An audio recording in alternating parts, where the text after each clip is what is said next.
अधुरो सपना र बाँकी यात्रा। सपनाको बाटो हिँड्दै थिए, मोडमा बाध्यता भेटी। हाँसो खोजेको ओठमा फेरि पीडाको छाया भेटी। आफ्नै खुसीको दाती राखी अरूको खुसी रोज्नु परे। मनले चाहेको जीवनमा सम्झौतामै खोज्नु परे।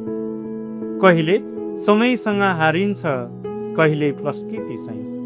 कहिले समयसँग हारिन्छ, कहिले प्रस्तुतिसँग। कहिले मनसँग लड्छ आफ्नो इच्छासँग। आँसु लुकाएर हाँस्नुपर्छ संसारका। आँसु लुकाएर हाँस्नुपर्छ संसार त अगाडि पुते पनि उठ्नुपर्छ। जीवन यहीको कहानी। औँला उठाउनेहरू धेरै छन्, साथ दिनेहरू पनि। गल्ती खोज्नेहरू धेरै छन्, बुझ्नेहरू धन कम।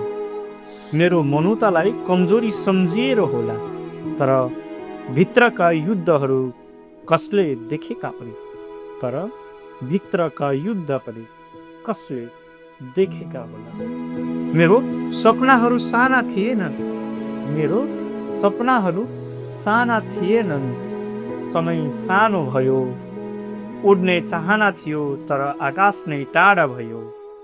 जितेर रहर थियो, हारसँग सम्झौता भयो।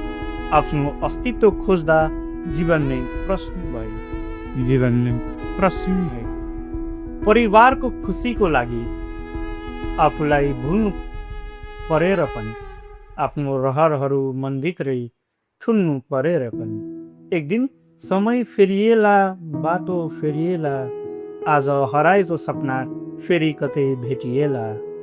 कसैले भनिदियोस् तिमी सक्छौ अघि बढ। कसैले भनिदियोस् तिमी सक्छौ अघि बढ। अँध्यारो भए पनि आफ्नो बाटो आफै रोज। लड्दा हात समाउने एउटा हात भए पुग्छ। थाकेको मनलाई एउटा विश्वास भए पुग्छ। म हार्न चाहन्न, तर जितकै लागि हराउन पनि चाहन्न।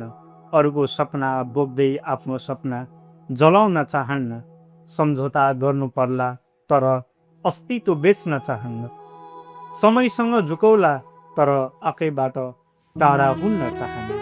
किनकि जब केवल बाँचेको नाम हेर्न, आफूलाई बाँच्नु पनि यसको एउटा काम।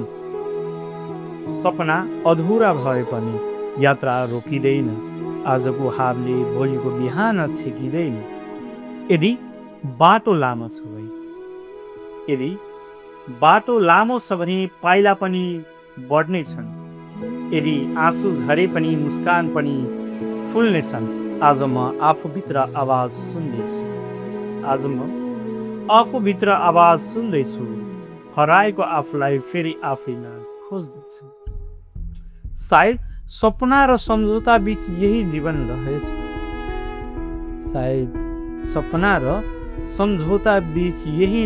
रहेछ। कहिले आँसु, कहिले हाँसो, यही त मौसम रहेछ।